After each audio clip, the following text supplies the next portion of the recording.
Perfecto, ahí estamos. Ya. Buenas tardes a todos los que se han conectado, a los que se van a conectar y a los que nos van a ver en esta grabación que después la vamos a subir. Agradecemos infinitamente a Juan Moreno Lubertino, el doctor reumatólogo pediátrico de Argentina. Él se va a presentar, es una persona, pero realmente con mucha capacidad y mucho conocimiento. Y este tema de hoy es primera vez que se hace para pacientes, por eso es tan importante. Este tema se ha tocado en congresos de médicos, de dirigentes sociales en salud, pero no con pacientes. Así que todas las dudas que ustedes tengan, por favor, no se queden ahí guardándolas. Aquí voy a dejar a Juan Moreno para que él siga con la charla y nos cuente de dónde es, qué hace. Y nada, pues agradecer infinitamente tu participación hoy día. Muchas gracias, Rosa, y la verdad que, como veníamos hablando, los felicito por el trabajo que han hecho en Chile, es formidable, y me encantaría poder exportarlo a otras latitudes, por decirlo de una manera.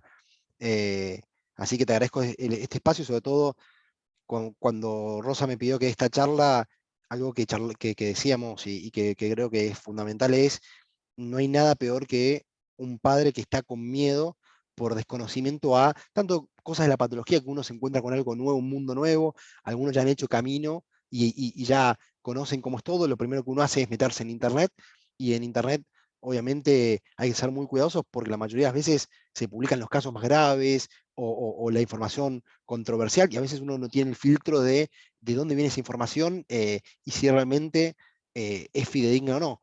Entonces, uno tiene que obviamente confiar en su médico de cabecera, que ya formamos parte particularmente en reumatología, es una especialidad muy linda porque formamos parte de las familias ya. Eh, Hemos participado de las penas, de las alegrías, de fiestas de 15 cumpleaños, y nos abren una puerta para su casa, y bueno, con la virtualidad literalmente nos abrieron la puerta a las casas con toda esta conexión virtual.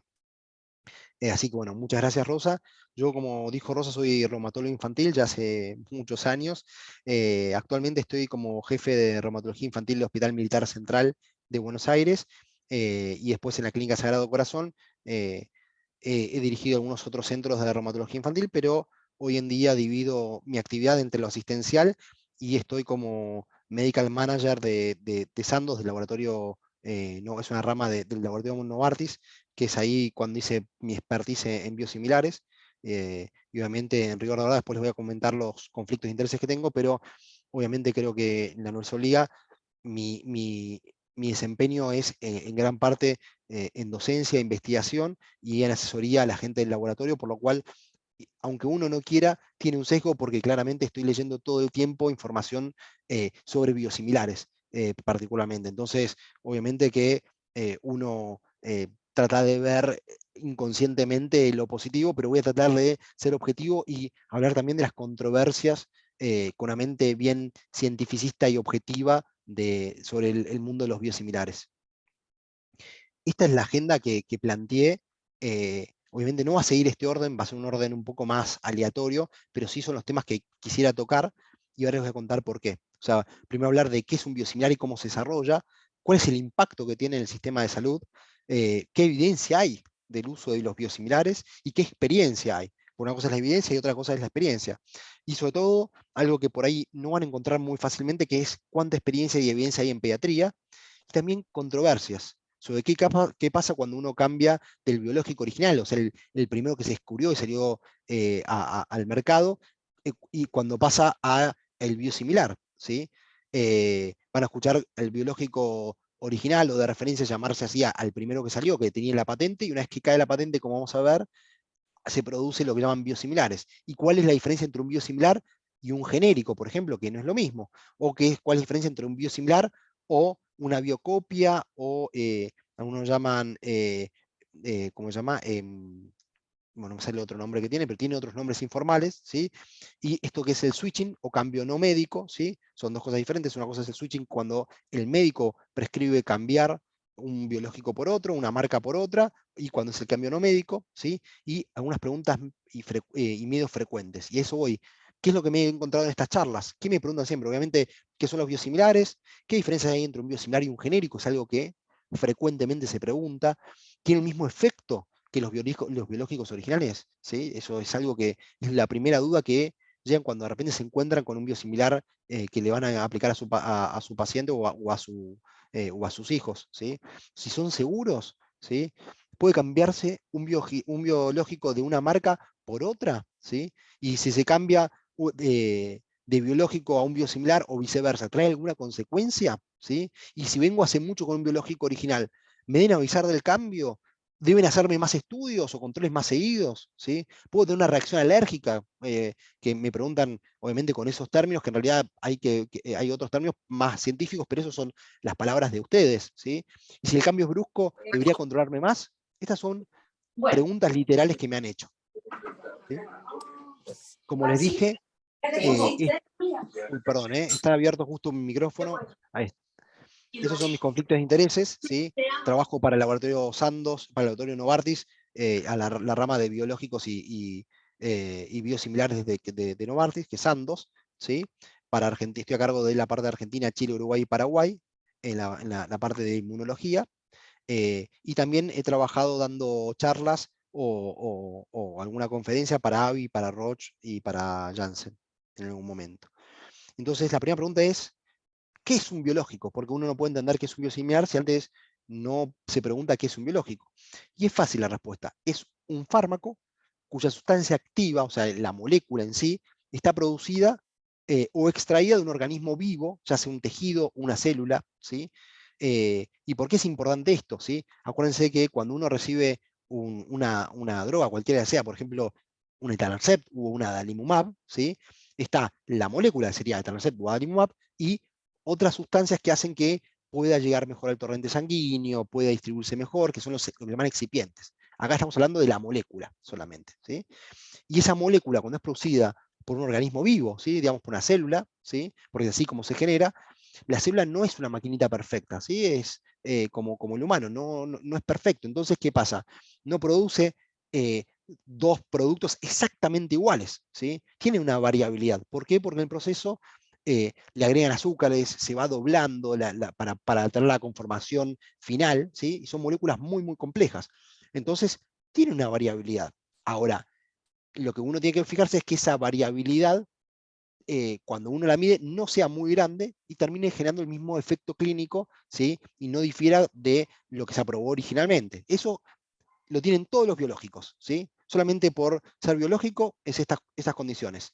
Está hecho a partir de un organismo vivo, o extraído de un organismo vivo, después una célula, tejido de ratón, células genéticamente modificadas para que sean humanas, ¿sí? Es tremendo.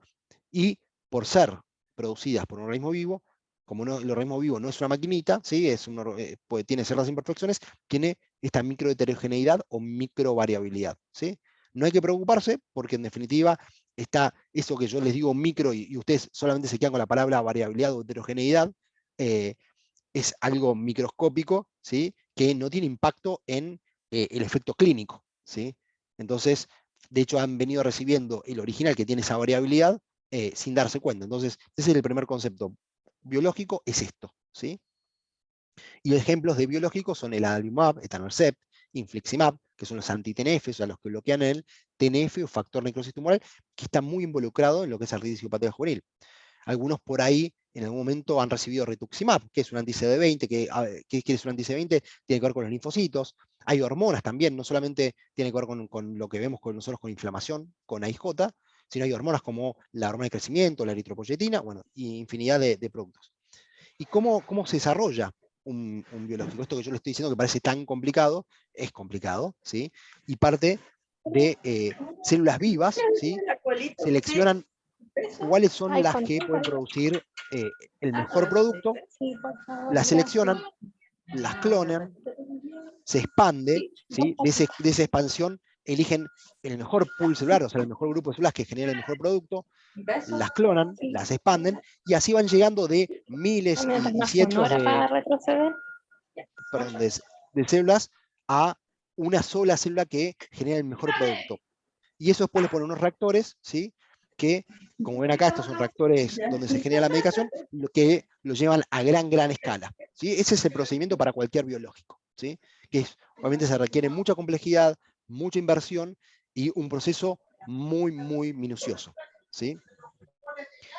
Y obviamente cuando uno tiene mayor riesgo de que esa variabilidad se note más y pueda afectar eh, el efecto clínico o cambie el perfil de la droga, por ejemplo, cuando hacen cambios de fabricación, cuando hacen cambios en la producción, cuando hacen cambios en los excipientes, ¿sí? Para mejorarlo, ¿sí? Y ven acá, esto es un esquema que muestra la variabilidad. Antes, el original, cuando primero sale al mercado, que fue aprobado y demás, pero de repente, por ejemplo, el original de adalimumab, ¿sí?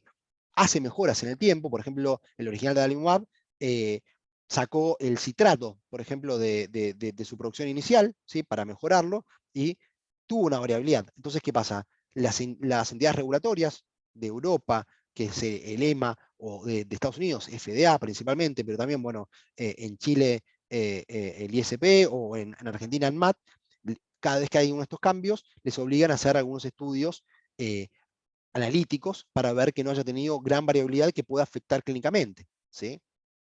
Y fíjense, estos son los cambios de manufactura que tenían todos los biológicos en el tiempo, ¿sí? Y fíjense, el que más, por ejemplo, el infliximab ha tenido, el original, ha tenido 50 cambios en la historia. Fíjense, no sé, adalimumab, otro conozco, 28 cambios de manufactura, ¿sí? Algunos muy leves, otros más importantes, y con cada uno de estos cambios deben ser sometidos, y de ahí es el ejercicio de comparación que hace pre y post cambio. ¿Qué pasó? Cuando vinieron los biosimilares, o sea, cuando cae la patente de estos biológicos originales, ¿sí? Eh, otros laboratorios pueden producirlos, ¿sí? A estos biológicos, ¿sí? Y se tomó inicialmente como ejercicio de comparabilidad el mismo ejercicio que hacían, del que hacían el cambio de pre y post cambio, ¿sí? A el biosimilar, ¿sí? Para ver que no tenga cambios significativos, ¿sí? Y que no impacte en la clínica y en la... Después lo vamos a ver esto más en detalle. Pero de ahí se tomó los primeros ejercicios de comparación que cada vez fueron más y más en detalle, ¿sí? Perdón, Rosa, tenés la mano levantada, que Tengo una duda. ¿Cuánto dura la patente de los medicamentos? es muy variable. Desde que primero de eso lo vamos a ver en un ratito, pero desde que se describe primero la molécula, digamos, en el laboratorio, ¿sí? Ahí se hace el primer patentamiento, que es el IND, es la intención de desarrollo de la droga, ¿sí? Y más o menos se calcula en promedio, porque varía un montón, que son más o menos desde que se describe hasta que se patenta, hasta que cae la patente, más o menos 20 o 13 años, ¿sí? El tema es que, ¿qué pasa? Esos 20 o 13 años no quiere decir que sean 20 o 13 años de patente exclusiva en el mercado, porque es desde que se describe la droga para que nadie más la copie.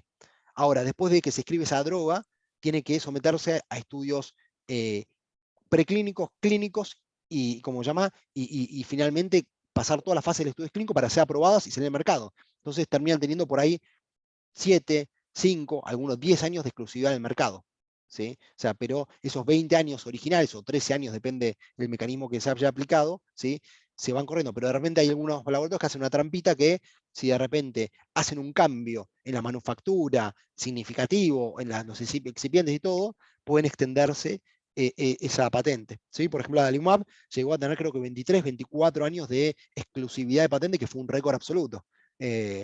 Así que bueno, va variando un poquito, ¿sí? Entonces, volviendo al tema, ¿qué es un biosimilar? ¿Sí? O sea, ya hablamos de qué es un biológico, es un producto extraído de un organismo vivo, ¿sí? Que cuando, por ser extraído de un organismo vivo, puede tener esa microvariabilidad, y con cada cambio que hace de producción la compañía, tiene que volver a demostrar que no ha tenido grandes variaciones. El biosimilar es un término regulatorio, es un biológico, ¿sí? Que se denomina cuando cae la patente del biológico original, y los otros laboratorios pueden, a partir de ingeniería reversa, copiarlo, ¿sí? Pero ¿qué pasa? No es como una molécula sintética, como puede ser una aspirina, un ibuprofeno, que se sintetiza en un laboratorio 100%. Esto, acuérdense que se sintetiza en organismos vivos. Entonces es mucho más complejo, y es una molécula 1000, 2000, 3000 veces más grande que una pequeña molécula, todo microscópico, obviamente, ¿no? Entonces es mucho más complejo. Entonces, para ser aprobado como biosimilar, ¿sí? En EMA, que es la organización, es la entidad regulatoria europea, y en FDA, que es la norteamericana, ¿sí?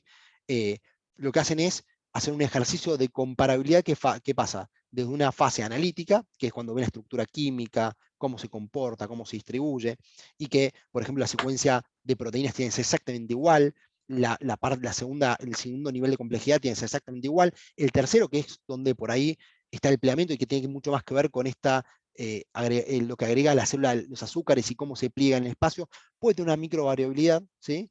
Y el resto de las estructuras tienen que ser también con microvariabilidades, no pueden haber variabilidades significativas. Eso en un laboratorio, que vamos a ver cómo son los ejercicios, lo comparan y después de recién ahí dice, bueno, probémoslo en animales, ¿sí? ¿Funcionó? Bueno, probémoslo en pacientes sanos y después como llama, en pacientes enfermos, ¿sí? Y esos son todos los pasos que deben seguir para ser aprobado un biosimilar y decir es un biosimilar, ¿sí?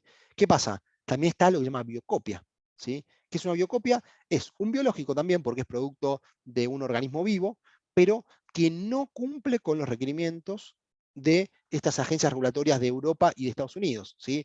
Por ahí han hecho algún análisis que la estructura más simple, proteica, es la misma, pero no está estudiado bien cómo se pliega, si tiene esa microvariabilidad o es una variabilidad importante, no tiene muchas veces estudios hechos en humanos, solamente por ahí en animales, ¿sí? Entonces, ¿qué pasa? Estas biocopias son mucho más baratas, ¿sí? En Chile han habido biocopias de India y de México, sobre todo de rituximab, y hubo muy mala experiencia.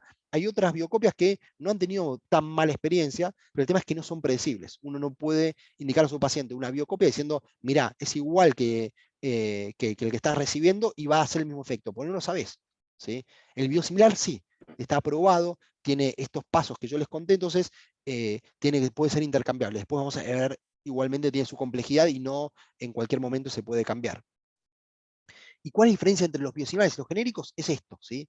Que los biosimilares son mucho más complejos, es un organismo vivo, por lo cual no es una maquinita perfecta, ¿sí? Tiene esa microvariabilidad y hay que ver en este análisis analítico, que les voy a contar bien de qué se trata, ¿sí?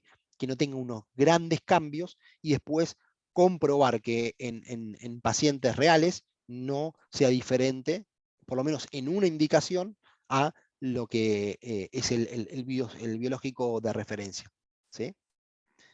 Este es el caminito de aprobación y de investigación de cada droga que se aprueba en cualquier organismo regulatorio serio, tanto en EMA, FDA, o sea, en Europa y en Estados Unidos, como en el ISP también, ¿sí? Entonces, esto que preguntaba Rosa, ¿sí? Primero arranca uno describiendo, o en el laboratorio describiendo cómo funciona esa molécula, ¿sí? La adalimumab, pongámosle, ¿sí? Acá se ve en el laboratorio cómo hace para unirse y bloquear el TNF, que lo primero que fue es que este factor necrosis tumoral se vio que funcionaba, que era parte de la responsable de la IJ de generar la patología. Una vez que se describió que funciona ese mecanismo, si en promedio se tarda 2, 3 años, ¿sí? Hay arrancan de por ahí miles de compuestos, 3.000, 2.000 compuestos, y de esos quedan la mayoría en camino y por ahí se terminan seleccionando 10 que pasan a esta instancia, ¿sí? O 100 por ahí que pasan a esta instancia. Después se ve si en un modelo en animales, ¿sí? Que se genera la patología, ¿sí? Hacen que aumente ficticiamente el TNF y que genere artritis, le dan este compuesto de adalimumab, ponele, y ven si mejora la artritis, si es seguro, ¿sí? Si bloquea el TNF, y una vez que pasa eso, de esos 300 por ahí que habían quedado, de esos miles que se habían descrito originalmente, esas drogas quedan en el camino, por ahí una, dos, y esas son las que terminan siendo el IND, que es cuando lo someten para estudios en humanos, sabiendo cuál es el riesgo de toxicidad que tiene esta medicación. Y pasa primero por una fase 1, que es en personas sanas, pasa por una fase 2, que ya es en pacientes, en un mayor número, donde se ve cuál es la dosis ideal para esa patología, y fase 3 cuando es en gran grupo de pacientes versus placebo o versus el tratamiento ideal, porque si ya hay un tratamiento que es efectivo, no es ético someter a un paciente a placebo, ¿sí? Porque es someterlo a que le vaya mal. Entonces se compara el tratamiento ideal versus el tratamiento que se está proponiendo.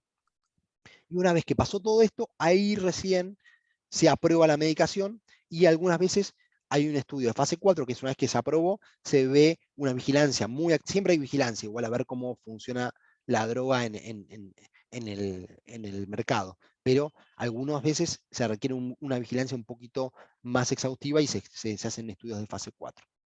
Esto es para todas las drogas, ¿sí? La diferencia es que por ahí para genéricos y para biosimilares hay cosas de esta parte que ya se saben, entonces no hace falta, por ejemplo, hacer un estudio en fase 1, porque uno ya sabe o perdón, de fase 1 sí, de fase 2, porque uno ya sabe cuál es la dosis ideal en un paciente, porque ya se describió, ¿sí? O por ahí en fase 3, en vez en cada patología volver a repetir el mismo caminito, se hace una patología porque, por ejemplo, el TNF actúa tanto en IJ como en artritis reumatoidea, como la psoriasis, de la misma forma. Entonces, si bloquean un paciente con AIJ, es probable que funcione un paciente con AR, que es parecida a la fisiopatogenia, porque está actuando de la misma manera, ¿sí? Entonces, esa es la pequeña diferencia en el desarrollo, y ahora vamos a ser un poquito más exhaustivos en esto, ¿sí? Pero Rosa, me estabas preguntando algo. Sí, ¿qué significa placebo? ¿Qué Pl- es eso? Placebo es, en los estudios, ¿sí? En los estudios clínicos, cuando uno va a probar una droga, lo que se hace es, si yo te doy una droga y vos sabés qué estás recibiendo, obviamente yo no sé si eh, te hizo efecto porque vos sabías y entonces por ahí vos en tu mente estás predispuesto a que te vaya bien, ¿sí? Ahora, también te puede pasar al revés, que vos desconfíes de la droga, o el médico que está viendo el paciente desconfía de la droga, entonces cuando yo te la doy, ya estás predispuesto a que te vaya mal, entonces cuando yo te pregunte, ¿cómo te sentís? Mal, horrible, la verdad que me iba a hacer mal. Eso es el efecto, lo que se llama placebo, cuando vos pensás que te va a ir bien y te va bien, y no sabés qué era lo que estabas recibiendo, o nocebo cuando vos pensás que te va a ir mal y te termina yendo mala porque eso es placebo y nocebo, ¿sí? ¿Qué pasa? El placebo lo que tiene es que vos no sabés, los estudios cuando se hacen es doble ciego, que ni el médico ni el paciente saben qué está recibiendo. A algunos les toca la droga y a algunos el placebo, algo que simula ser la droga, se envasa de la misma manera, se pasa de la misma manera, pero es vacío, es agua solución fisiológica o no se sabe, ¿sí? En algunos de los estudios no se hace contra placebo, sino que se hacen dos drogas, pero las dos drogas tienen que infundirse de la misma manera, que llegue de la misma manera, o infundir a los dos pacientes un placebo y la droga, y, como llama, y por ahí se hacen dos infusiones para compararlo con el otro grupo, ¿sí? Eso es el placebo, es para poder estar seguro que el efecto que está teniendo el paciente en el estudio es porque la droga funcionó o porque la droga no funcionó, pero no por que uno prejuzgue el resultado, ¿sí? Esa es la explicación Muchas media gracias. rebuscada, pero No, bueno, pero y está clarita ahí. Sí, gracias. esta es la diferencia entre el desarrollo del medicamento original o de referencia y este es el del biosimilar. Fíjense que es diferente, es una pirámide invertida. Cuanto más grande significa dónde hay mayor inversión, ¿sí? Cuando uno describe una droga por primera vez, la primera fase, ¿sí? Uno hace una gran inversión, pero ¿qué pasa? Cuando requiere modelos animales, cuando requiere estudiarlo en humano, es mucho más cara, ¿sí? Porque, por ejemplo, adalimumab para probarse en AIJ, después perdón, primero en artritis reumatoidea, después en espondilitis anquilosante, después en psoriasis, después en uveitis, después en AIJ, tuvo que hacer un estudio para cada uno de los pacientes teniendo 600, 700, miles de pacientes para cada indicación. Entonces, esta parte se llevó la mayor parte de la inversión, ¿sí? Y tuvo que hacer cada paso, ¿sí? Para ver cómo funcionaba primero la molécula, si bloqueaba el TNF o no, después en modelos animales cómo se comportaba, cuánta toxicidad tenía, probar en una dosis, después en una dosis mayor, después ir escalando la dosis. Cuando uno ya sabe este camino, ¿qué pasa? La mayor inversión es decir, mira, la estructura química es exactamente igual, funciona exactamente igual en el laboratorio. Entonces, lo más probable es que en un paciente y además yo ya conozco la dosis ideal, que es la que probamos en la fase 2 acá. Entonces, yo ya conozco la dosis ideal, conozco cómo es la estructura, no tengo que ir modificando la estructura. Entonces, la fase analítica es donde mayor invierto para demostrar que la estructura es exactamente igual o se tiene esa microvariabilidad esperable. Y si es así, es muy probable que funcione bien. Después, igualmente, tengo que hacer modelos animales, pero ¿qué pasa? No tengo que probar muchas dosis. Tengo que probar la dosis que resultó óptima en el estudio original. Y después, en pacientes, yo no tengo que hacer ni los fase 2, porque yo ya sé la dosis que le tengo que dar a un paciente para que funcione, y no tengo que hacerlo en cada una de las patologías, porque si todas las patologías lo que hacen mi medicamento es bloquear el TNF, busco una donde se note más el efecto, donde, por ejemplo, en anti-TNFs, tanto en adalimumab como en etanercept, en general es la psoriasis. ¿Por qué? Porque la psoriasis, al ser en piel, se ve muy bien el efecto y uno apenas le da la droga, ve un gran cambio. Entonces, si la droga no es exactamente igual, si llamémosle adalimumab, por ejemplo, es probable que no mejore tanto. ¿Sí? En pequeños cambios, ¿sí? Se van a notar mucho. Entonces, y además se puede usar como monodroga, no se usa metrotexate, o sea, puede no usarse metrotexate más adalimumab, puedo usar solamente adalimumab. Entonces yo no le echo la culpa al metrotexate. Entonces, si de repente hice todo este caminito y demostré que la eficacia y la seguridad es igual o altamente similar a la que se describió originalmente, que incluso necesito menos pacientes para demostrarlo porque hay un cálculo estadístico que va a ser diferente, son estudios de equivalencia o de no inferioridad, ¿sí? Eh, Obviamente ya está, ya hice mi trabajo. Después va a funcionar, se hace extrapolación de indicaciones y se aprueban todas las indicaciones que tenía el medicamento original, ¿sí? Y con eso la industria farmacéutica se ahorra millones y millones de dólares. Entonces eso permite que yo, este biosimilar, como la inversión fue mucho menor, ¿sí? Pueda venderlo mucho más barato. Y a su vez, como lo vendo mucho más barato, el medicamento de referencia no le queda otra para competir y no que lo vuelen de un plumazo del mercado, que baje sus precios. Entonces, no solamente es un medicamento más barato, sino que además obligas al que ya tenías a bajar sus precios para poder competir, ¿sí? Y después les voy a mostrar cómo impactó eso en Europa, que hoy en día se usan, de los que han caído la patente, el 80-90% se usan son biosimilares. Entonces, eso ha sido el efecto positivo que tienen los biosimilares en los lugares donde tiene penetrancia, ¿sí? Donde realmente prosperó, ¿sí? Perdón, Rosa, sí, adelante. Es que se me van ocurriendo las preguntas a medida que voy mirando la Perfecto, PPT. es la idea. Mi duda es, ¿cuánto tiempo se demora tanto en el biológico como en el biosimilar que se empieza a notar el efecto en el paciente, Y en es muy cualquiera de amplio. ellos?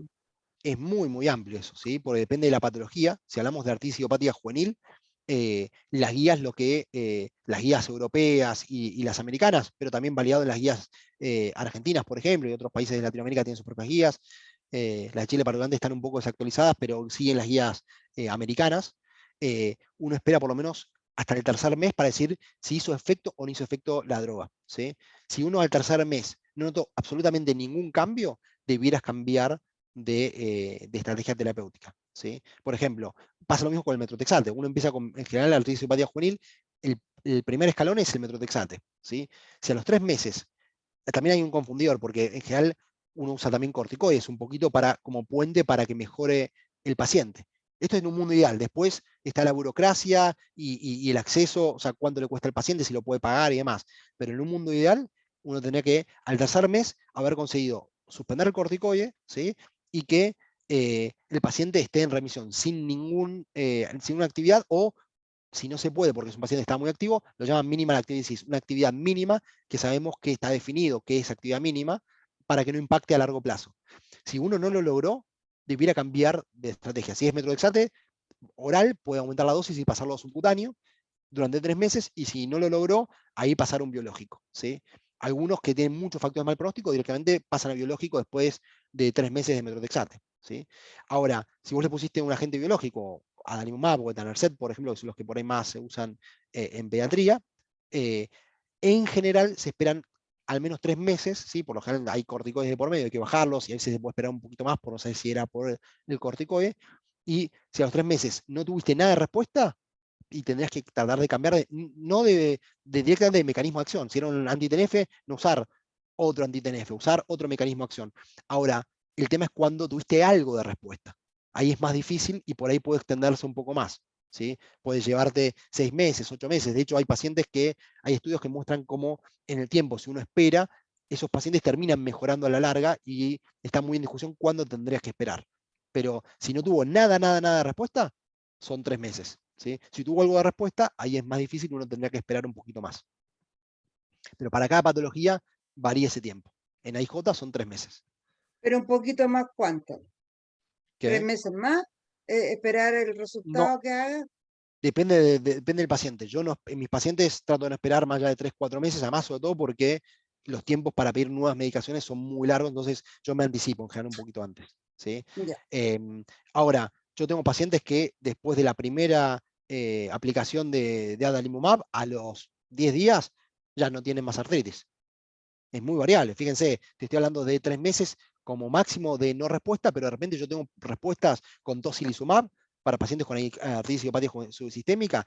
A algunos pacientes a la hora a la hora no, pero a las 3 horas, 4 horas de haber infundido, por ahí el laboratorio ya encontrás que bajaron los reactantes de fase aguda, o que dejó de tener fiebre el paciente y no hace más. Entonces, es muy variable, depende de la patología, depende dentro de la patología de los factores de riesgo que tiene el paciente, cuánto tiempo llevo de actividad, por eso es muy importante tratarlos temprano, cuánto daño tiene, y también depende de cosas que dependen del paciente.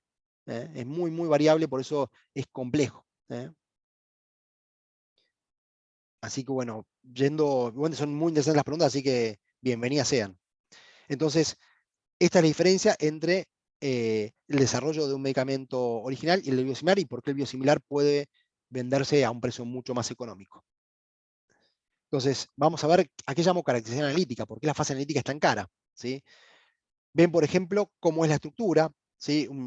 Son anticuerpos que están dirigidos contra el TNF, entonces ven cómo se une, cuál es la afinidad que tiene por el TNF, si se unen solamente al TNF o se unen a otra cosa, entonces por ahí puede tener mayor riesgo, cómo se distribuye en el cuerpo del paciente, ¿sí? Si genera reacciones inmunológicas, tanto reacciones alérgicas como si generan anticuerpos que puedan perjudicar la acción del medicamento.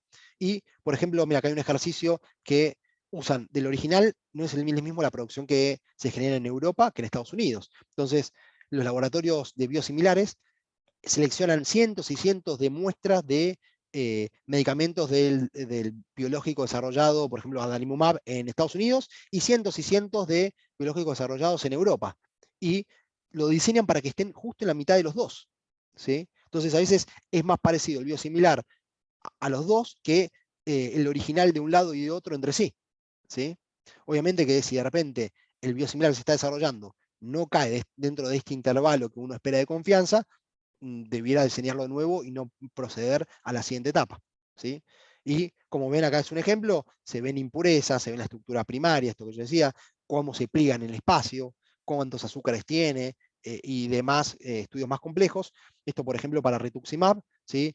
Es un ejemplo de todo lo que se estudió, ¿sí? Para ser aprobado en la primera parte, que es la analítica, ¿sí? En el laboratorio. Otro ejemplo, para este creo que es el ejemplo de adalimumab, ¿sí? De otro biosimilar de adalimumab. Fíjense cómo las curvas coinciden prácticamente idénticas, ¿sí? Y cómo está dentro del rango esperado en las diferentes funciones, cómo se une al TNF soluble, cómo neutraliza el TNF-alfa, ¿sí? Diferentes cosas que se van estudiando. Y esto es un biográfico, cómo es la estructura en 3D de un biosimilar de etanercept comparado con el biosimilar, con el etanercept original. Fíjense esto, es algo que se llama cromatografía, ¿sí? Fíjense que no varía, o varía muy poco. Por ejemplo, acá hay una diferencia que en el plegamiento, que uno se puede observar que no está pegadito, ¿sí? Y eso lo que hace es que está dentro de lo aceptable y después no tiene diferencia en cuanto a su funcionalidad y el efecto clínico final y a la seguridad. Ahí pasa la parte preclínica que se muestra en el laboratorio cómo funciona la droga en animales, cómo es la toxicidad en animales, es cruel, pero desgraciadamente es así y no queda otra, ¿sí? Y cómo se distribuye farmacocinética, es cómo se distribuye la droga en el cuerpo, y farmacodinámica, cómo actúa en el cuerpo, ¿sí? Y recién ahí pasa a humanos, ¿sí? Como les dije, una primera fase 1 en pacientes sanos, ¿sí?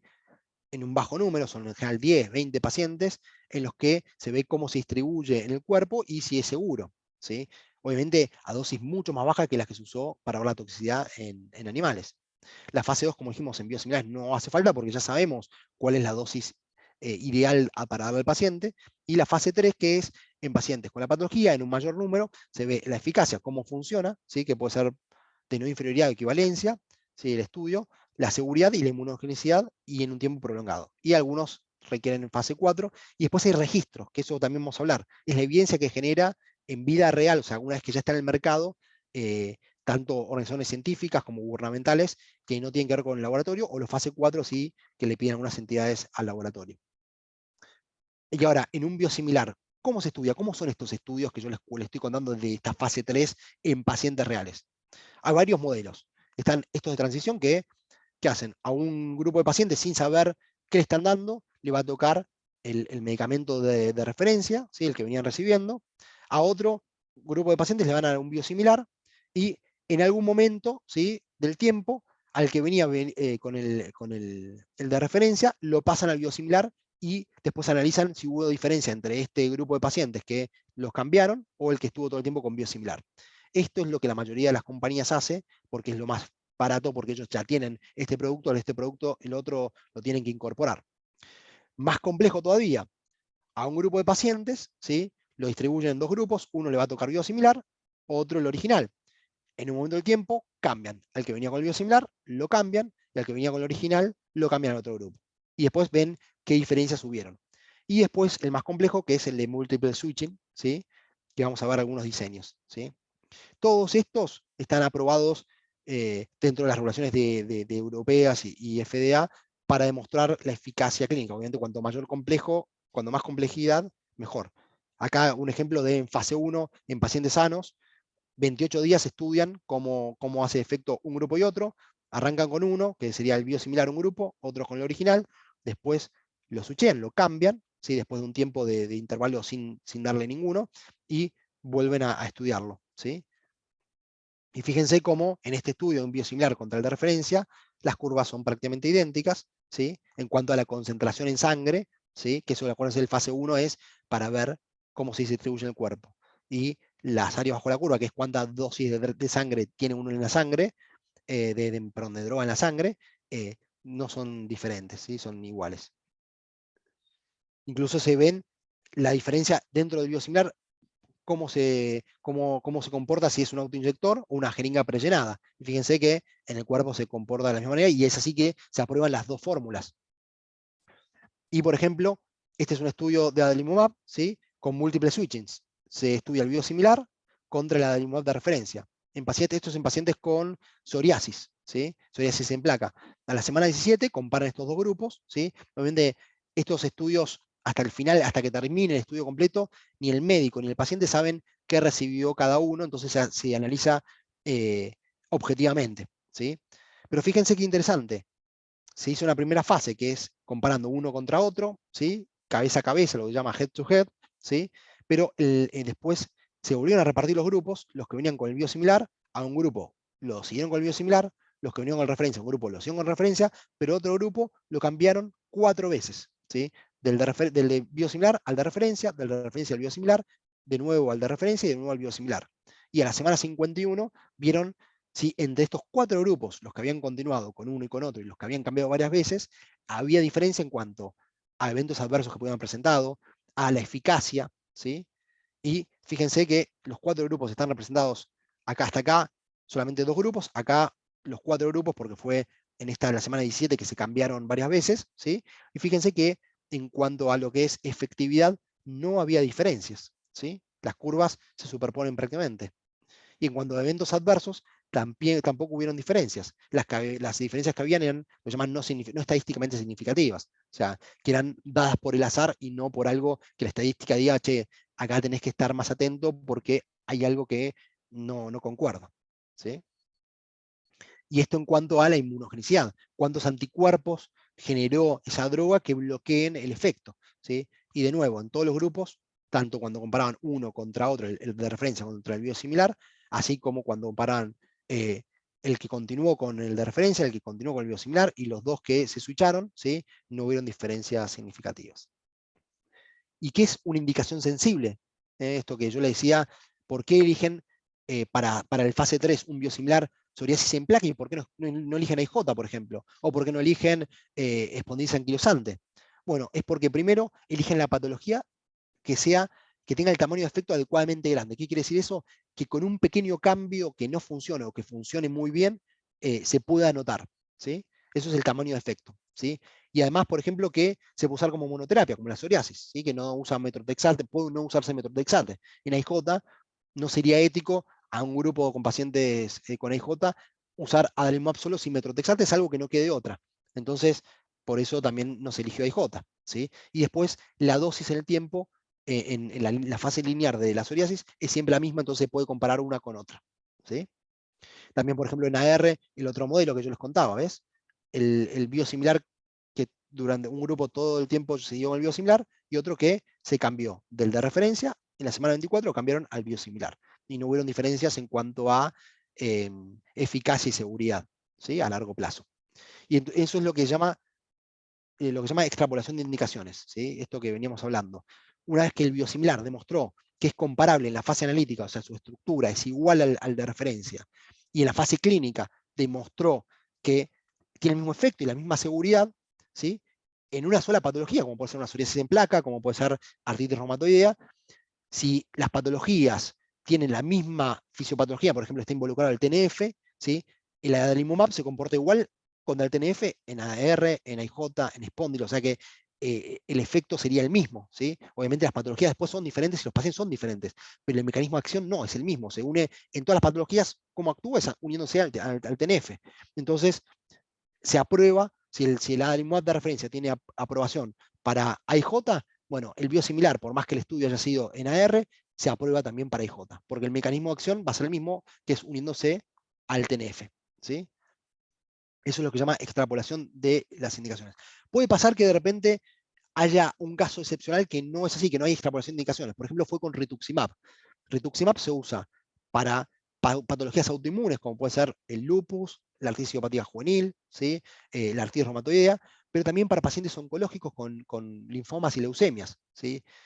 ¿Qué pasa? Esos pacientes con linfomas y leucemias, como usan quimioterapia, tienen las defensas mucho más bajas, ¿sí? Y entonces, por ejemplo, la inmunogenicida va a ser diferente. Entonces, se había estudiado el rituximab para ser aprobado como indicación sensible en pacientes con linfoma difuso. ¿Qué pasó? Eh, Cuando vieron que en pacientes con lupus o pacientes con otras enfermedades autoinmunes su inmunidad no era diferente porque no tenían quimioterapia asociada, dijeron, bueno, demostrame en un paciente que sea inmunocompetente, que las defensas estén bien y no estén con quimioterapia, que también funciona, no solamente en pacientes que tengan las defensas muy, muy bajas. Y ahí sí hubo que hacer 2 estudios.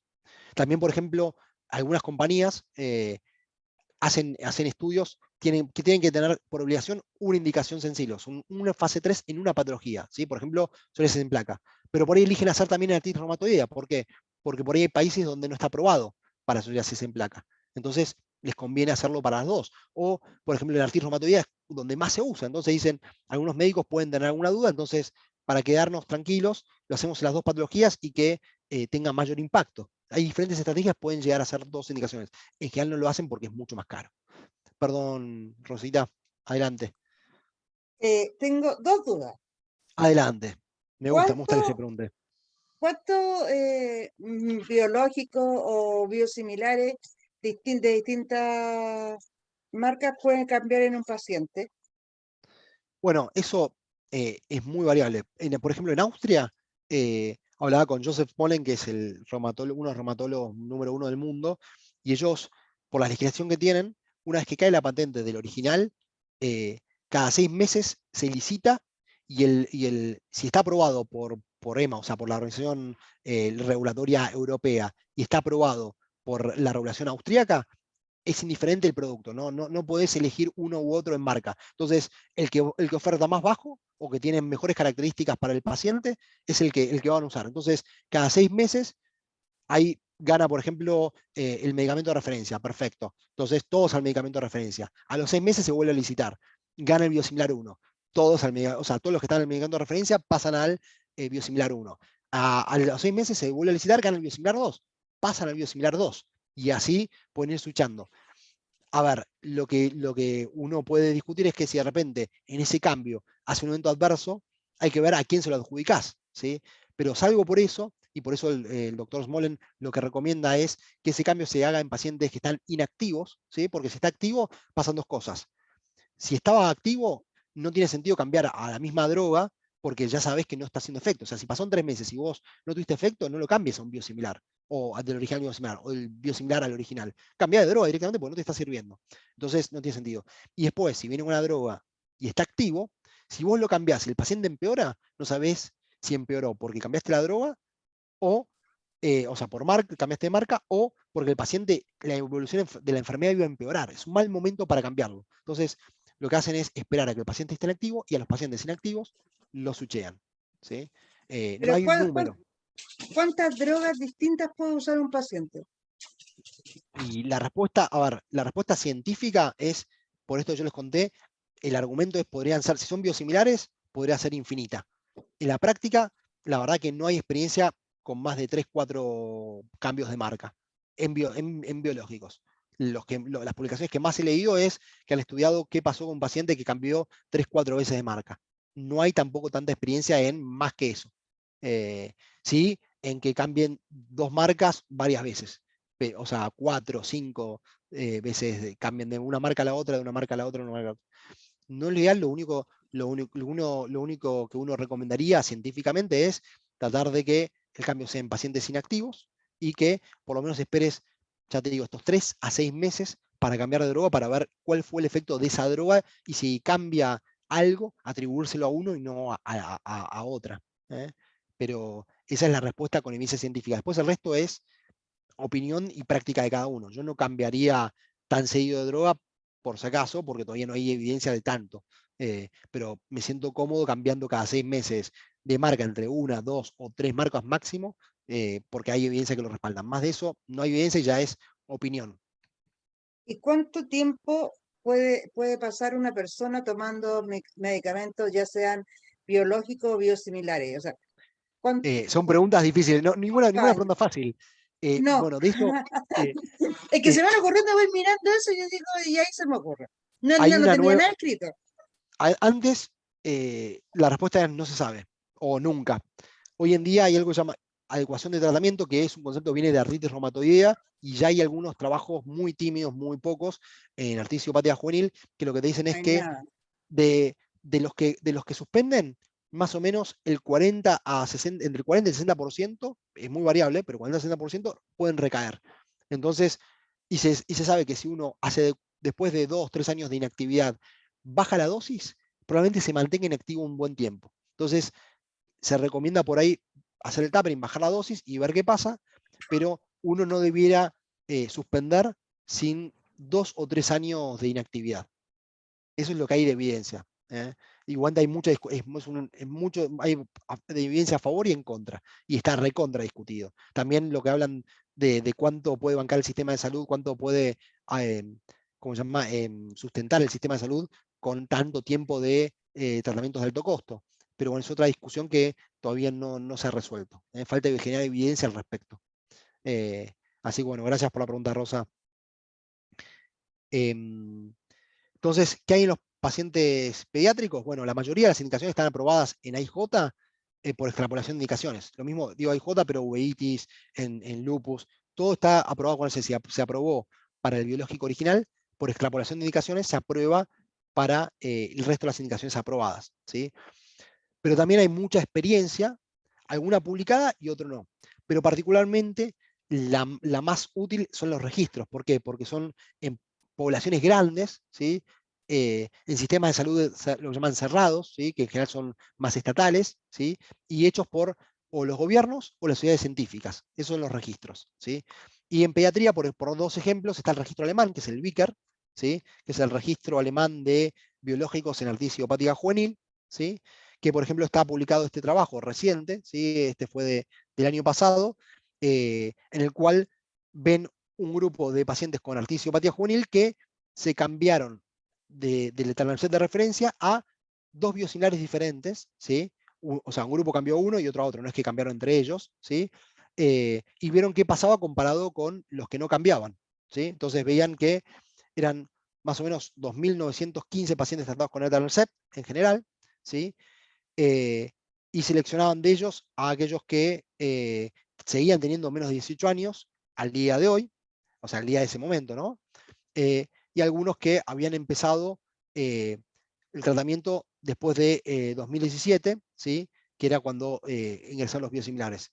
De ellos, estos 30 pacientes se switcharon, que habían empezado después del 2007, se habían switchado a biosimilar, y de este grupo, 27 también a biosimilar. ¿Sí? Otro grupo empezaron después del 2017, por lo cual eran todos con el original, y otro grupo no habían recibido ningún biológico y empezaron directamente con el biosimilar después de esta fecha. ¿Sí? Y comparan los tres grupos. Al inicio, ¿sí? Estas son las características al inicio. Utilizar un score de actividad que usamos, que por ahí lo han escuchado nombrar, que es el HADAS, ¿sí? HADAS 10, que se miden 10 articulaciones puntuales para ver si están activas, se ve el laboratorio y se ve esa escalita que le hacen ustedes del 0 al 10, cómo está el paciente en cuanto al dolor, en cuanto al estado general, y cómo lo ve el médico del 0 al 10, ¿sí?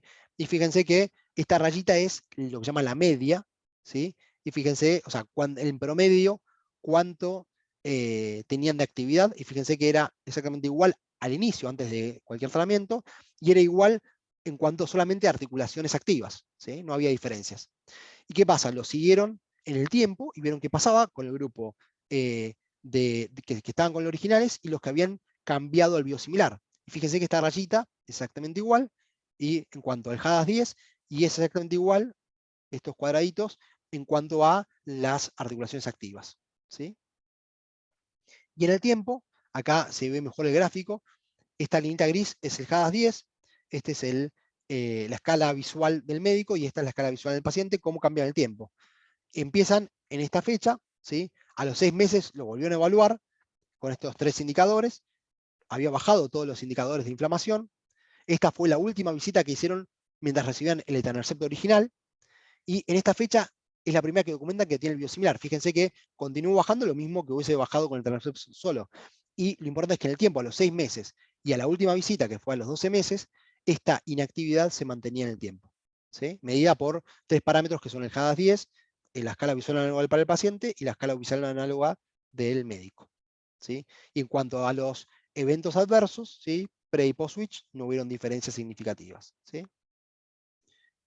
Entonces, lo que se vio es que, a pesar de haber cambiado del medicamento original a estos dos marcas diferentes de biosimilares, ¿sí? No hubo diferencias entre cuanto a la eficacia, la seguridad a largo plazo ni a los eventos adversos, ¿sí? Sí, obviamente, lo que encontraron fue esto fue un trabajo retrospectivo, o sea que el paciente y el médico sabían que estaba recibiendo, y los pacientes que recibieron uno de los grupos de biosimilares notaron un poco más de dolor en el sitio de inyección, y lo atribuyen a esto que se llama el efecto nocebo, es saber que me van a cambiar de algo, entonces yo estoy más atento y siento que hay un cambio. ¿Eh? Pero ninguno descontinuó la medicación a pesar de que por ahí un grupito tenía más dolor en el sitio de inyección. ¿Eh? Esto es otro trabajo similar, pero en un grupo italiano en vez del alemán, con 59 niños con AIJ, ¿sí? En promedio tenían 88 meses, ¿sí? Pero no solamente con etanercept, que eran 21 pacientes que cambiaron, sino con adalimumab 38 pacientes, ¿sí? 45 lo switcharon, o sea, lo cambiaron de una marca a otra, el resto eran pacientes que recibían solamente biosimilar y nunca habían recibido otro biológico, y no tuvieron diferencias a los 3, a los 6 y a los 12 meses después del cambio. Esto es lo que se explica el efecto nocebo, que no voy a ahondar en detalles. Esto es un trabajo que es muy interesante. En Dinamarca lo que hicieron es, creo que fue el 2017, no me acuerdo exactamente la fecha, a toda la población la cambiaron de la adalimumab de referencia a biosimilares, porque ganaron la licitación. ¿Qué hicieron? A una parte de la población de Copenhague para la izquierda lo cambiaron a un biosimilar, de Copenhague a la derecha para otro biosimilar, ¿sí? Y estudiaron qué pasaba en el tiempo. No hubieron diferencias significativas ni con las cohortes históricas, o sea, qué tan efectivo era la adalimumab de referencia antes, ¿sí? Comparado con los biosimilares, ¿sí? Pero sí vieron que había diferencia cuando tomaban los parámetros objetivos, ¿sí? Que eran cuántas articulaciones se inflamadas tenía el paciente, qué laboratorio del paciente, comparado con lo que percibía el paciente. Decía cuánto dolor tiene, o dolor en el sitio de inyección, o me siento mal, pero ¿en qué te duele? No sé, me siento mal. Y eso es lo que se atribuye al efecto nocebo, por lo cual es esto que muestra el cuadrito de lo que son las quejas subjetivas comparadas con las objetivas. ¿Sí? Y por eso es importancia que los médicos se tomen el tiempo de explicar al paciente que hay evidencia disponible, dar la seguridad del cambio, no después, ¿sí? Para que evitar este efecto nocebo, y tiene que haber un equipo entre el médico y el paciente. Es lo que se llama parte de la estrategia del Treat to Target, ¿sí? El tratamiento dirigido al objetivo, que son las guías, el gold standard, o sea, el mejor objetivo que uno puede tener como reumatólogo, y lo dicen todas las guías, ¿sí? Europeas, americanas, están todos de acuerdo. Proponen esto, que tienes un equipo entre el paciente y el médico. Si no es así, el tratamiento probablemente no termine de funcionar, ¿sí? Uno puede indicar la mejor medicación, como pongo ahí, pero si el paciente no está convencido de que la medicación es la adecuada, hay altas probabilidades de que esta falle, y en gran parte es por este efecto nocebo, ¿sí? Perdón, Rosa, adelante. Dani Ponce, ¿puedes silenciarte, por favor?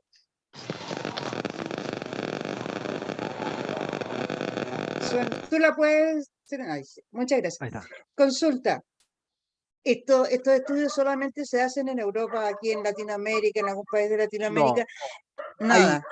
sí, se está haciendo un registro en Argentina, se llama Biobadasar, que incluye pacientes adultos y pediátricos, y Panlar ahora empezó el registro propio de ellos, que incluye pacientes adultos y pediátricos.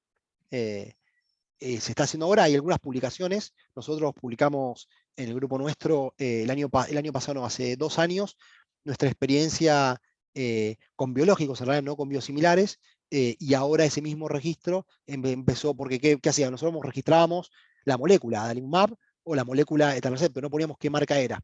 A partir de, creo que si no me equivoco, fue fines del año pasado, empezamos a registrar también las marcas para poder ver si eran el medicamento de referencia o eran biosimilares. Todavía no tenemos resultados al respecto, pero yo calculo que para dentro de un año podemos tener suficientes pacientes como para poder mostrar datos que realmente sean válidos. Pero mi duda es por qué siempre los estudios se hacen con adultos y no con niños, y todos son personas. No, no es que los niños sean personas chicas, son personas igual que todas las personas. ¿Por qué Te, en los niños no existe este tipo de estudios? te voy a dar dos respuestas, una oficial y otra que creo que es la realidad. La oficial es porque según las reglas de ética internacionales, los medicamentos tienen que ser probados en población que sea lo llaman no vulnerable, y después en grupos de riesgo o grupos por ahí más vulnerables como puede ser pediatría, ¿sí? Porque no sería ético, porque lo consideran que el chico en realidad no tiene potestad propia, sino que es a través de los padres, porque obviamente es más sensible hablar de grupos pediátricos y demás. Eso por empezar. Entonces, por eso empieza la pediatría. La realidad también, no siempre, pero muchas veces pasa que a la industria farmacéutica, en general, hablo en general, obviamente hay excepciones, eh, el volumen que tienen de indicaciones de adultos es tanto mayor que la inversión la hacen en adultos y no en pediatría, y después viene la de pediatría. O sea, arrancan con lo que más le da retorno de inversión y después van a lo que, de a poco, a lo que menos retorno de inversión tienen, y la cantidad de pacientes que tiene las indicaciones pediátricas es mucho menor que la de adultos. Esa es lo que, en mi opinión, pasa no 100%, pero pasa un poco, sumado a las reglas internacionales que también avalan eso. Entonces, yo creo que ese es el porqué de que siempre en pediatría llega todo un poco más tarde. ¿Eh? Eh, bueno, esto como yo les decía, los registros, este es el registro de Dinamarca que yo les contaba, ¿sí? Que cómo cambió 3 meses la población de artritis reumatoidea, de psoriasis, de artritis psoriásica, de espondilitis anquilosante, ¿sí? 3 meses antes, cómo estaba 3 meses antes del switch, al momento del switch, y 3 meses posterior al switch, ¿sí? Y en todo lo que son los índices de actividad, el DAS28 es como si fuese el HADAS, no hubieron diferencias antes y después del switch en cuanto a actividad, en cuanto al laboratorio tampoco hubieron diferencias, ¿sí? Lo mismo en pacientes con artritis psoriásica, lo mismo con espondilitis anquilosante, ¿sí? No hubieron diferencias. Esto es lo mismo, pero el anterior era, si no me equivoco, con nada, justo no veo arriba, me parece que es con adalimumab y este es con etanercept, o al revés, la anterior era con etanercept y este con adalimumab, y lo mismo, no se vieron diferencia significativa antes y después del switch. Lo mismo, en vez de en Dinamarca, fue en Noruega, pero con infliximab, en diferentes patologías, y también lo switcharon a toda la población y no vieron diferencias en cuanto a actividad, fíjense en todas las enfermedades que se buscó. Y data de registros, hay más de 100, estos ya viejos del 2020, con estudios del 2019, pero a ese punto había 178 estudios que tenían por lo menos un switch reportado en más de 21.000 pacientes, en más de 10 tipos de biológicos diferentes, ¿sí? Y el 80% eran observacionales. Y este es el impacto, esto que yo les contaba. ¿Por qué los biosimilares generan ahorro? En parte porque los biosimilares cuando salen al mercado, perdón, tienen un descuento, o sea, están 20-30% por debajo del valor del original, pero el original para competir termina bajando, y la proyección de este estudio de un modelo de farmacoeconomía hace que entre lo que tiene que bajar el medicamento de referencia versus antes la entrada del original, del biosimilar, y lo que baja ya el biosimilar por sí, generan más o menos un 50% de inversión a los 3 o 4 años. También depende del nivel de penetrancia. Pero vean lo que pasó en Dinamarca. Yo les conté que en 2018 entraron los biosimilares, ¿sí? Esta barra celestita es medicamentos, el adalimumab de referencia, y la barrita oscura son los biosimilares. Fueron 2 biosimilares particularmente que entraron, ¿sí? Esta columna es cantidad de pacientes los que se usa adalimumab en Dinamarca a través de los meses de los diferentes años. Y esto es el costo que generó. Fíjense cómo en el tiempo, desde enero de 2017 hasta octubre de 2019, posterior a la entrada de biosimilares, se empezó a usar cada vez más adalimumab. ¿Por qué? Porque como era más barato, se usaba cada vez más temprano, no había tantas trabas para acceder, pero fíjense que a pesar de que aumentó la cantidad de pacientes que usaron y el original fue perdiendo terreno, el costo, fíjense cómo bajó a partir de octubre de 2018, ¿sí? Bajó 3, 4 veces, ¿sí? O sea, este es el impacto. Ojo, este es un ejemplo extremo. ¿Por qué? Porque switcharon a toda la población. Entonces, es cuando más se ve el efecto, ¿sí? No es lo mismo que un paciente empiece con biosimilares de entrada, pero no switches a los que ya están, que cambies a todos a biosimilares. El ahorro va a ser mucho, mucho mayor. Y eso lo que permite a largo plazo es que los pacientes lleguen a la medicación más tempranamente, que cuando tienen que poner plata en su bolsillo, obviamente sea más accesible, y que a largo plazo esa plata que se ahorra en el sistema de salud se pueda reinvertir en medicamentos de innovación, en otros mecanismos de acción diferentes. Bueno, esto en honor al tiempo voy a ir más para adelante para así dejamos más tiempo al intercambio, ¿sí? Pero bueno, básicamente lo importante de estos conceptos es que el biosimilar, ¿sí? Es un biológico, que los biológicos están hechos por organismos vivos, por lo cual no esperamos que sean exactamente iguales, pero sí tienen que estar en esa microvariabilidad que no van a generar un impacto en el efecto y la seguridad, ¿sí? Que uno puede switchar, pero tendría que cambiar de marca cuando el paciente está inactivo, ¿sí? Para poder saber si hubo un cambio, si fue por una droga u otra, ¿sí? Que obviamente no es lo mismo un biosimilar que un genérico, porque es mucho más complejo, ¿sí? Y tiene muchos más estudios detrás, es más predecible si se quiere, porque los genéricos muchas veces no tienen los estudios de bioequivalencia tan estrictos como los que tienen los biosimilares en cuanto a su proceso, y no es lo mismo un biosimilar que una biocopia, que es un biológico que viene de otro origen, el cual no está aprobado por EMA y FDA y por la regulación más estricta, ¿sí? Y son necesarios los biosimilares para que cada vez haya más pacientes que puedan acceder a este tratamiento que lo requieren y más tempranamente, sin que el costo sea tan alto que termine destruyendo el sistema de salud y no haya plata para que se utilice en nuevos tratamientos con otras moléculas de innovación, ¿sí? Así que bueno, me extendí un poquito, mil disculpas, pero me parece que bueno, estaba bueno el intercambio eh, entre todos y valía la pena cortar.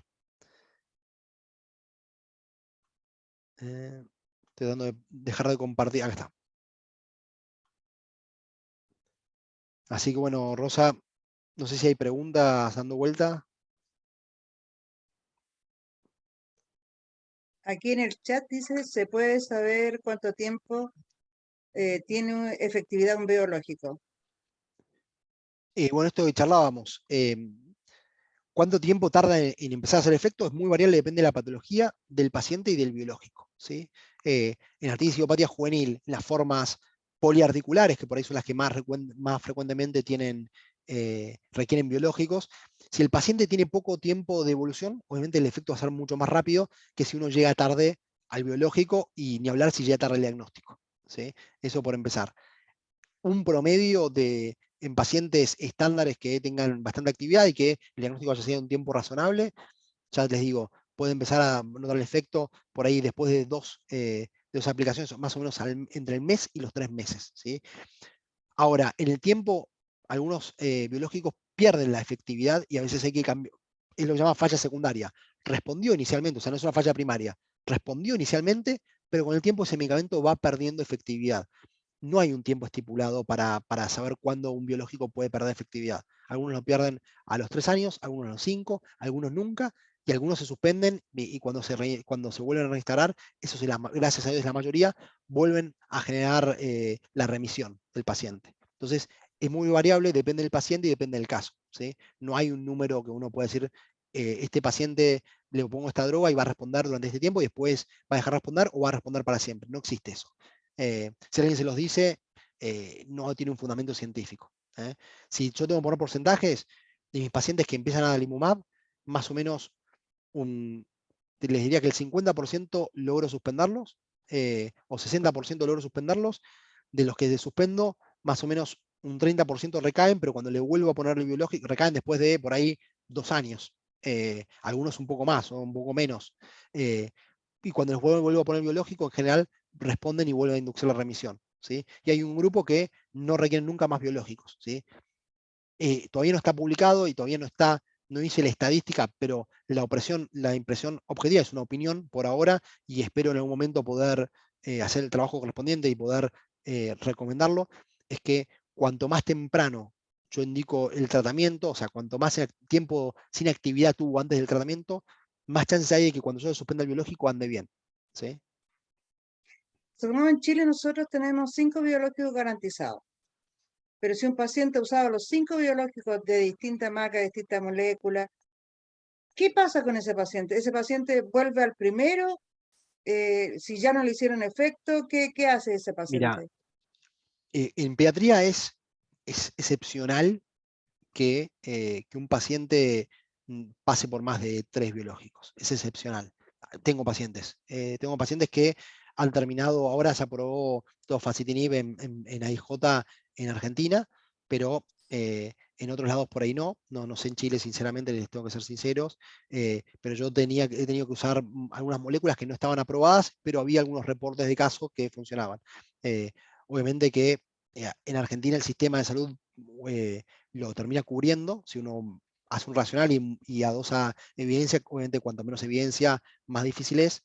Eh, Hoy en día hay tantas opciones terapéuticas que es difícil que un paciente no responda nada. Si no responde nada, a veces uno tiene que replantear si el diagnóstico fue el adecuado, y hay algunos excepcionales, muy excepcionales, que pueden ir al trasplante de médula ósea, pero el riesgo es muy alto de vida, entonces tienen que ser pacientes que o corran riesgo de vida por la enfermedad, sobre todo en AIJ sistémica se puede ver alguno, son excepcionales igual, contados con los de la mano, y hay muy poca evidencia en el mundo, yo no tuve ninguno, o que tengan tan mala calidad de vida que uno considere el riesgo de vida versus la calidad de vida y bueno, y acepte el trasplante de médula ósea.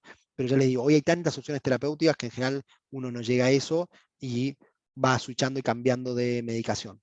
De marca, obviamente que si no funciona el biológico 1, cambiar al biosimilar o sea, cambiar de marca, pero seguir con el mismo biológico. O sea, si es adalimumab, cambiar del original al biosimilar no sirve de nada si no hizo efecto el primero, porque es lo mismo. O sea, son intercambiables. Va a ser el mismo efecto, tan bueno o tan malo como el cambio que uno haga. Sí, hoy día yo estuve hablando con alguien del ministerio y preguntaba qué pasaba esto mismo, cuando no pasaba estos biológicos, y ahí me explicaban que se necesitaban otro medicamento, tenía que tener evidencia el médico, porque si no tenía evidencia, imposible que el hospital o el ministerio subvencionara ese tipo Y de es muy difícil. tratamiento. Sí, Algunas veces se pueden poner en protocolo. Por ahí justo están reclutando, a mí me pasó también, de un laboratorio están reclutando justo para hacer estudio. Había algunos reportes de que funcionaba, pero estaban haciendo el estudio formal y los pude enrolar, entonces el laboratorio le proveyó esa medicación y obviamente están amparados dentro de lo que son clinical trials o ensayos clínicos. Entonces los probé el laboratorio y ANMAT, en el caso de Argentina, lo aprobó porque estaba ahí. A veces se puede pedir como uso compasivo, o sea, cuando no tenés otra herramienta con que darle y hay algo de evidencia de que se puede usar, uno puede hacer un pedido de excepción y solicitarlo a farmacias internacionales y que lo autoricen. Es otra opción. Pero bueno, mm, si hay un caso puntual y necesitan ayuda, me pueden contactar y los puedo ayudar a ver para revisar el caso. Pero la ya les voy a digo, tener presente.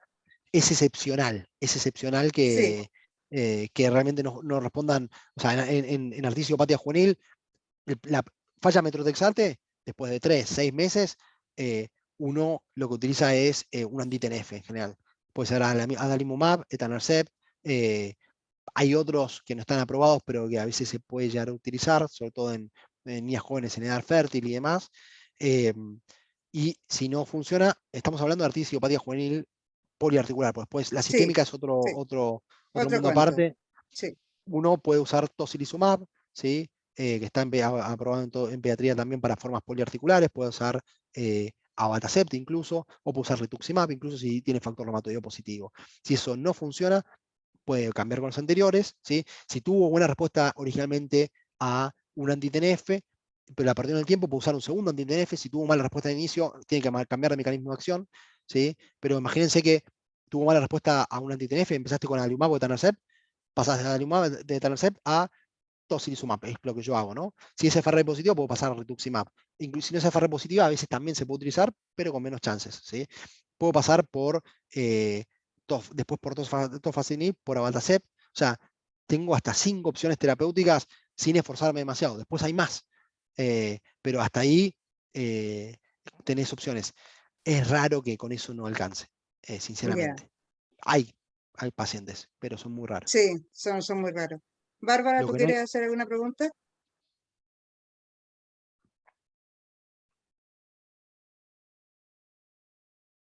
perdón, No, Bárbara, ¿está muteada o no sé si está muteada. No, parece que nadie más quiere hacer una pregunta. fue muy buena charla o no entendieron nadie y se fueron Claro, todos? una de dos, no, yo creo que Una sí de dos. entendieron. No, Bueno, yo creo que sí entendieron. bueno, espero que haya servido. Obviamente, estos son temas que son muy complejos y a veces requieren más de una vez de escuchar el tema y demás, pero yo lo que quiero es que 3 mensajes. Uno es que no tengan miedo y pregunten y se apoyen mucho a sus médicos. A veces los médicos, seguramente te falta formación. En Chile, los biosimilares son muy nuevitos, por lo cual y tuvieron mala experiencia con los biocopias, a veces falta información. En Europa, o sea, no, estos cambios que yo les mostré, esa barrita del ahorro que hicieron, el acceso, llevó años. No fue un día para el otro, años. Entonces, en Chile va a probablemente pasar lo mismo hasta que por ahí se dejen de usar los originales o se usen mucho menos y vean mucho más biosimilares. Y hasta que uno no hace su propia experiencia como médico, a veces uno hasta desconfía de la literatura extranjera. La realidad es que en mi experiencia yo no tuve, hoy en día si me ofrecen un biosimilar o un original, siempre y cuando esté aprobado por EMA y FDA y yo sepa que hay evidencia que lo respalde, yo me quedo hiper tranquilo, ¿sí? Tanto para pacientes nuevos como para switcheo, ¿sí? Idealmente yo preferiría switcharlos cada 6 meses y no cada 3, ¿sí? Pero hay evidencia para uno y para otra cosa, no antes de los 3 meses claramente, y solamente switcharía, o sea, cambiaría de una marca por otra cuando el paciente está inactivo. No en pacientes activos yo no hago ningún cambio de marca, sí puede ser, si veo que no funciona, obviamente sí de mecanismo de acción. ¿eh? Pero bueno, eso es el mensaje que quiero que se Bueno, lleven. en Chile están llegando los biosimilares, de hecho ya entraron a GES los biosimilares y de a poco van a ir entrando muchos más, Y, así que es lo que viene, porque por pero es- costo, por todo, es para que lleguen, el acceso sea a más pacientes. Siempre estamos preocupados que el biosimilar no lleguen y cambien por el que ya tienen.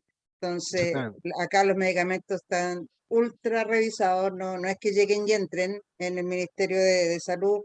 En Senabas se revisa mucho, ¿no? Yo estaba en reuniones con ellos y no es que llegue y entre cualquier medicamento. Así que por esa parte los pacientes tienen que estar tranquilos que cuando entra un biosimilar sí está muy revisado y que no le pueden cambiar el medicamento que están con el original a un biosimilar sin preguntarle, sin que el médico diga, así que pueden hacerlo con pacientes nuevos, pero no con los originales a cambiar a un biosimilar. Pero Rosa, Bueno, yo sé que AIJ está cubierta por GES, sí, pero las patologías que no están cubiertas con GES, yo lo que no quisiera que pase es que por miedo lo desconocido, al biosimilar o a que le cambien, que no puedan pagarlo o paguen fortunas o, eh, o se queden sin tratamiento. O sea, no le pierdan un poquito el miedo sí, y no hay nada peor que un paciente que no recibe el tratamiento adecuado. Eso eh, sí, y aplica a todo. A veces, desgraciadamente, uno se queda con esa inseguridad, ese miedo, pero hay que buscar información ahí.